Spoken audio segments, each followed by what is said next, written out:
You know, when we listen to the Quran, we're usually captivated by the beautiful sounds, right? The melody, the voice. It's all incredible.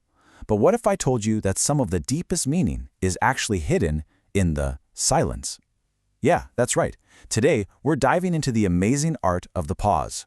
So, here's the big question, the puzzle we're going to solve. How can a tiny moment of silence, and get this, a silence without even taking a breath, be powerful enough to protect the divine meaning of the text?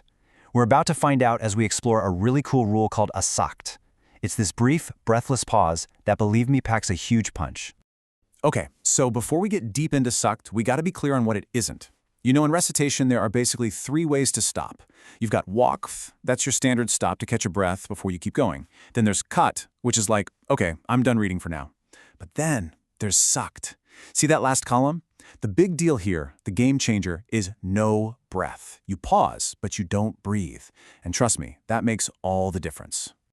All right, let's get into it. What exactly is a sakt, this breathless pause? So here's the official breakdown. A sakt is when you cut the sound on a word for just a moment. We're talking about 2 counts, super quick. But the absolute golden rule is you do not take a breath. It's like you hit a tiny mute button in the middle of a sentence. It creates a space, a separation, without breaking the flow of your breath. So, how do you actually do it? Well, it breaks down into 2 simple steps. Step 1, you cut the sound. Just stop. Step 2, you continue, but without taking a new breath. Now, that sounds easy, right? But it takes some serious breath control to pull it off smoothly. It all happens on one single breath. Okay, and this next point is so important. You can't just sprinkle these pauses in wherever you want for dramatic effect. Nope, this isn't about personal style. Performing a socket is a science that's been passed down meticulously through an unbroken chain of teachers. It's like reading sheet music. You play the rests exactly where the composer wrote them. All right, now for the really critical part. We're going to look at the 4 obligatory pauses specifically for the recitation of Hafs and Asim, which is, the most common one you'll hear. 4. Just 4. That's the magic number you need to remember. For any student of Tajweed, knowing these 4 mandatory spots is absolutely essential. First up, we're in Surah Al-Kahf. The pause happens right on the word iwaja, which means crookedness. Now, why is that so important? Because the very next word is qayyaman, meaning straight. That tiny pause acts like a guardrail, keeping these 2 opposite ideas from colliding. It makes the meaning crystal clear. There is no crookedness, pause, it is straight. Number 2 is in Surah Yasin, on the word markadina, which means our sleeping place. Man, this one is so powerful. It's like a scene in a play. You have the disbelievers waking up in shock, and then, pause. That silence separates their confused words from the calm, clarifying response of the angels. It's a dramatic beat that tells you, hey, someone else is talking now. Okay, our third one, in Surah Al-Qiyamah, is all about the sound. It's on the word men rak, which simply means who. Now, if you just read it straight through, the N sound would mash into the R of the next word, and you'd accidentally say a totally different word, merak. That little sakt keeps the letters separate and preserves the crucial question, who is a healer? And number 4, the last obligatory one, is in Surah Al-Mutaffifin. This time it's on the word bal, meaning rather. It's the exact same idea as the last one.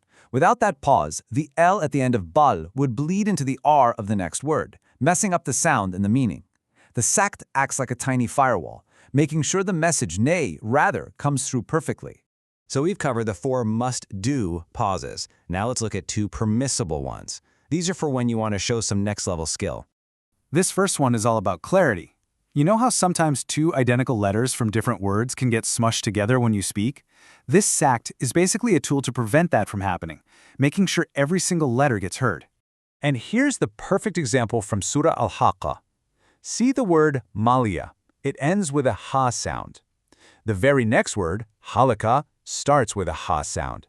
If you're reading them together, it's really easy for those 2 ha sounds to blur into one. So you're allowed to do a quick sakt on malia. Pause, just to make sure both ha sounds are perfectly clear.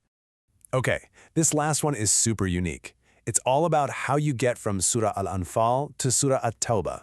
What's the big deal?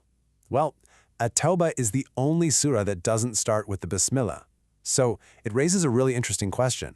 How do you make that jump cleanly? Well, it turns out you have 3 valid options. You can do a full stop, take a breath, and then start the new surah. You can just connect them and keep reading straight through.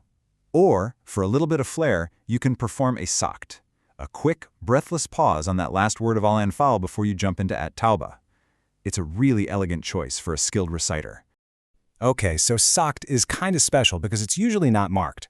So let's zoom out and take a quick look at the other stop signs you will see in the Musaf. You've probably seen these little symbols before.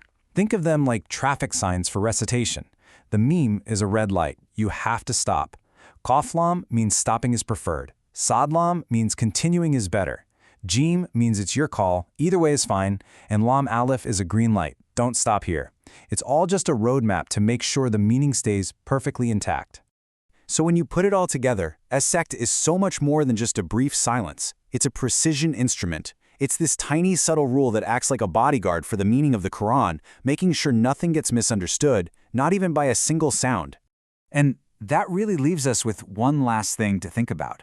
When you realize the insane level of detail here, I mean a pause, without a breath, passed down perfectly for over 1,400 years, it stops being just a rule. It makes you wonder, doesn't it? How does that kind of precision, that level of care, change how we connect with the sacred text?